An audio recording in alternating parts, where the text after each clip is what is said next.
In this video, we're diving into XnConvert, a versatile and free image converter that boasts powerful batch processing capabilities.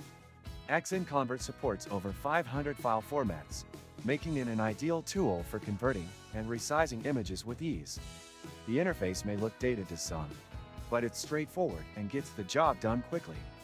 You can apply multiple operations like resizing, cropping, watermarking, and adjusting brightness or contrast in one go. This makes XnConvert a time saver for anyone dealing with large batches of images. Once you import your images, the software allows you to set up workflows that are repeatable and efficient. Filters, editing options, and conversion settings are organized under tabs, making it easy to find what you need. And because it's cross-platform, you can use it on Windows, Mac, and Linux. However, one of the downsides is that its interface feels slightly outdated and can be overwhelming for beginners at first. Also, there's no direct export to cloud services, which would have been a nice touch for productivity. Ever got a file you just can't edit? Frustrating, right? Not anymore. Doka Clipper makes editing, converting, and signing effortless in seconds. This and many other useful links you can find in the description.